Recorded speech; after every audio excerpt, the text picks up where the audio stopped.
Assalamualaikum warahmatullahi wabarakatuh. Anak-anak sekalian, berjumpa kembali dengan Bapak dalam pelajaran PPKN. Oke, anak sekalian, kita lanjutkan materi kita. Saat ini kita berada pada materi yang terakhir di bab 1, yaitu yang C, menyadari pentingnya kedudukan dan fungsi Pancasila dalam kehidupan bernegara. Oke, anak sekalian, siap? Kita lanjutkan materinya. Ya, yang ke-1. Nilai-nilai Pancasila sebagai dasar negara dan pandangan hidup. Pancasila sebagai dasar negara dan pandangan hidup bangsa Indonesia mempunyai ciri khas atau karakteristik tersendiri yang berbeda dari ideologi lain yang di dunia ini.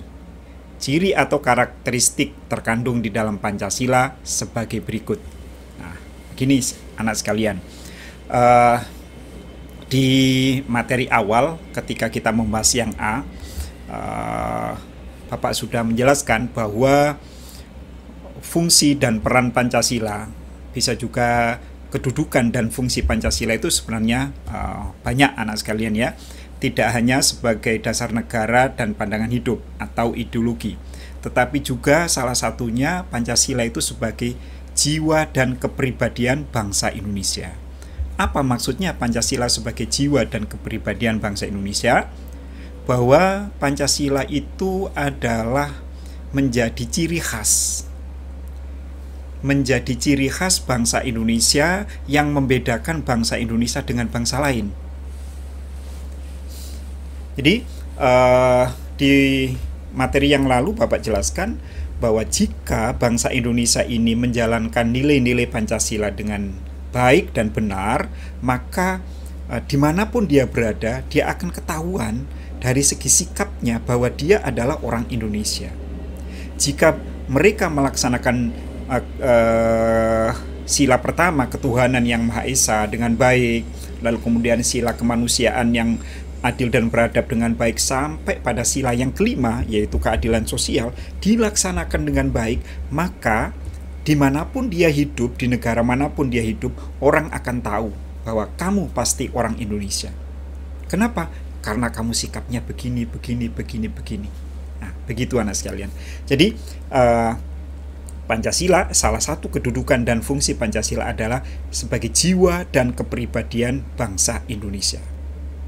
Nah, kalian bisa lihat ciri-cirinya di sini anak sekalian ya.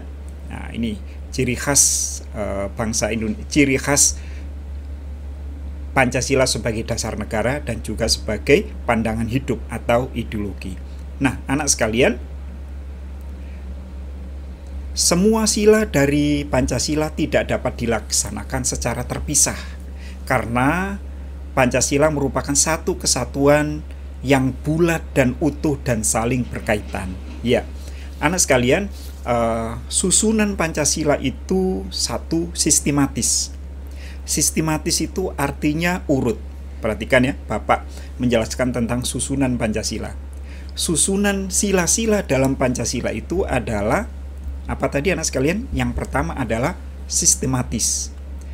Artinya urut, runtut.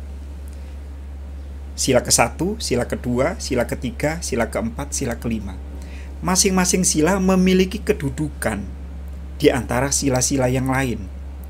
Bahwa susunan Pancasila tidak boleh diubah, tidak boleh ditukar. Sila ke-1 misalnya ditaruh di nomor 3, sila ke-5 nomor 1 misalnya. Tidak bisa. Karena susunan sila-sila dalam Pancasila itu sistematis. Yang kedua, hierarkis. Susunan Pancasila itu adalah hierarkis. Hierarkis artinya bahwa sila-sila yang di atas itu kedudukannya lebih tinggi daripada sila-sila yang di bawahnya. Jadi ringkasnya begini. Sila pertama itu menjiwai sila kedua, ketiga, keempat, dan kelima. Sila kedua dijiwai oleh sila pertama, menjiwai sila ketiga, keempat, dan kelima. Sila ketiga dijiwai oleh sila ke-1, kedua, dan menjiwai sila keempat dan kelima. Dan seterusnya. Jadi kalau sila kelima bagaimana? Sila kelima dijiwai oleh sila ke-1, kedua, ketiga, keempat.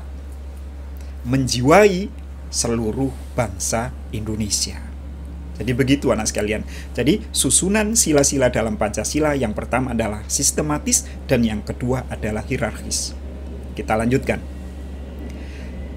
Sila-sila dalam Pancasila merupakan rangkaian kesatuan yang bulat sehingga tidak dapat dipisah-pisahkan satu dengan yang lain atau tidak dapat dibagi-bagi atau diperas lagi. Sejarah perjalanan bangsa Indonesia sejak merdeka diproklamasikan tanggal 17 Agustus 45 hingga sekarang telah membuktikan bahwa keberadaan Pancasila yang mampu menyesuaikan diri dengan perubahan dinamika bangsa Indonesia. Jadi anak sekalian, tidak ada alasan kita untuk melakukan perubahan terhadap Pancasila, dan memang Pancasila itu tidak boleh diubah oleh siapapun, termasuk oleh MPR, ya. Karena di materi sebelumnya Bapak juga sudah jelaskan bahwa Pancasila itu adalah termasuk dalam kaedah negara yang fundamental.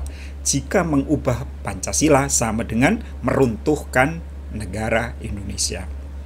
Nah, anak sekalian, kita lanjutkan materinya. Mempertahankan Pancasila. Kita sebagai warga negara harus menunjukkan sikap menghargai nilai-nilai Pancasila dalam berbagai aspek kehidupan. Salah satu sikap menghargai nilai-nilai Pancasila adalah dengan mempertahankan Pancasila. Mempertahankan Pancasila mengandung pengertian bahwa kita harus melaksanakan dan mengamalkan nilai-nilai luhur Pancasila dalam kehidupan sehari-hari.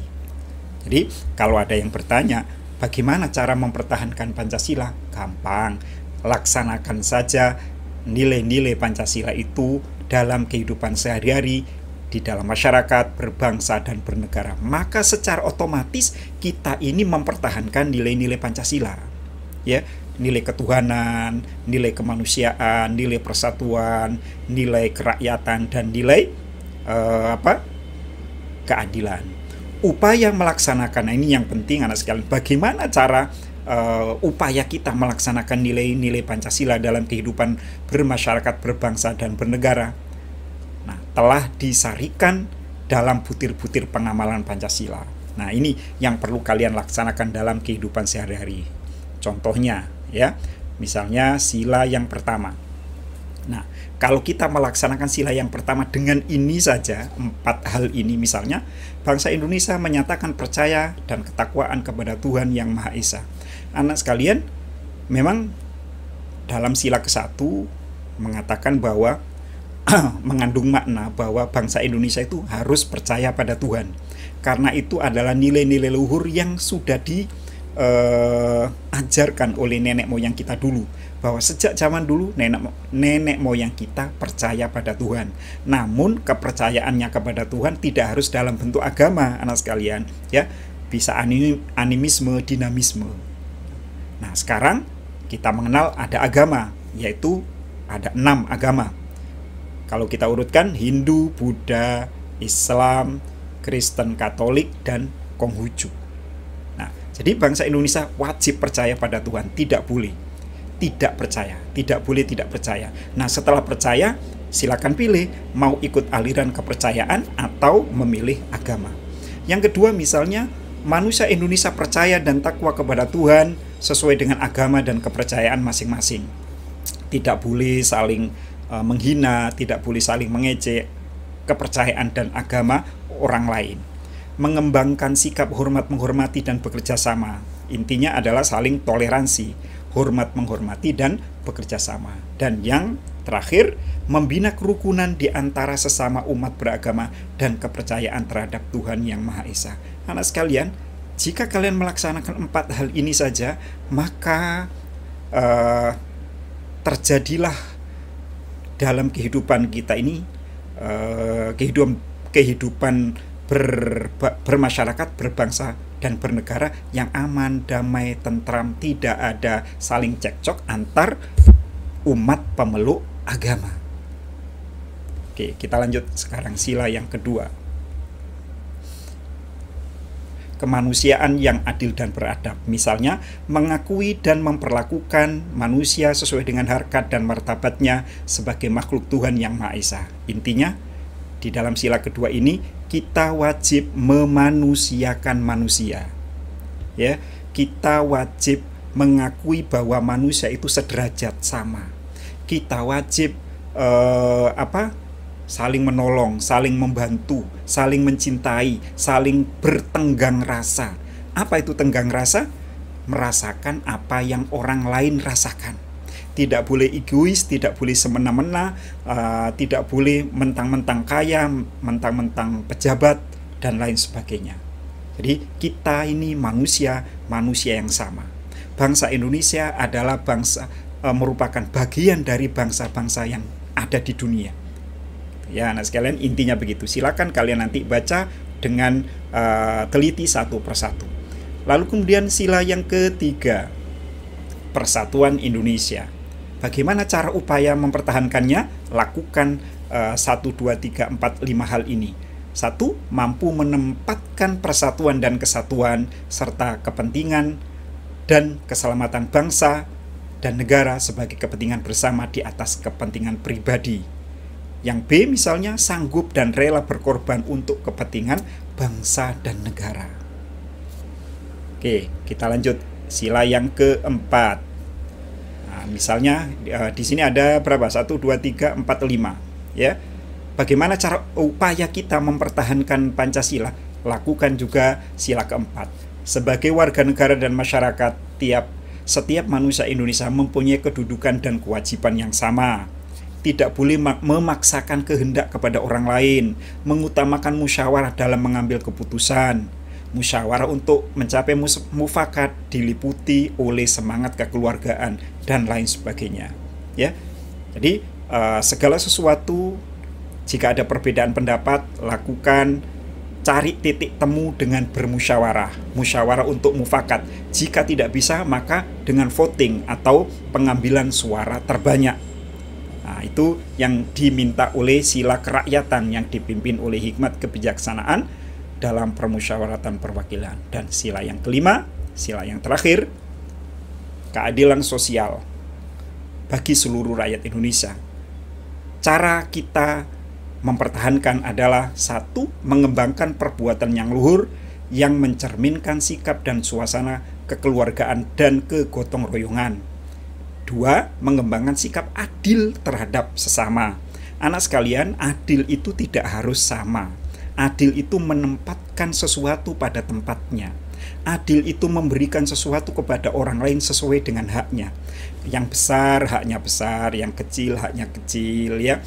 Tentu saja misalnya direktur gajinya lebih besar daripada pegawai biasa. Tentu saja kepala sekolah gajinya lebih tinggi daripada guru, dan lain sebagainya. Kalau kalian punya saudara, tentu kakakmu mungkin uang sakunya akan lebih besar dari kamu, dan kalian uang sakunya lebih besar daripada adikmu yang masih kecil. Nah, seperti itu anak sekalian, itu adil. Menjaga keseimbangan antara hak dan kewajiban. Jadi dulukan kewajiban baru menuntut hak. Ikut ulangan dulu baru dapat nilai, gitu ya. Menghormati hak orang lain. Kuncinya di sini anak sekalian. Kalau ingin hidup ini tentram, damai, sentosa, nggak ada kejahatan, maka kuncinya adalah menghormati hak orang lain. Jika semua orang mampu menghormati hak orang lain, tidak mengganggu, tidak merampas, tidak sewenang-wenang terhadap hak orang lain, maka dunia ini akan damai. Dunia ini kacau karena banyak orang yang tidak bisa menghormati hak orang lain. Suka memberi pertolongan kepada orang lain agar dapat berdiri sendiri. Nah, inilah anak sekalian upaya kita di dalam melaksanakan nilai-nilai Pancasila sebagai dasar negara dan pandangan hidup. Jika kita semua bisa melaksanakan nilai-nilai ini, insya Allah kehidupan di dunia ini, di Indonesia ini akan aman, damai, sentosa, dan tentu saja Pancasila akan terus ada sampai kapanpun tanpa kehilangan ciri-ciri. Kita boleh menjadi negara maju, tapi kita tetap punya ciri. Apa cirinya? Pancasila. Anak sekalian, terima kasih atas perhatiannya dan mohon maaf atas kekurangan. Kita ketemu lagi di video yang akan datang. Assalamualaikum dan salam sejahtera.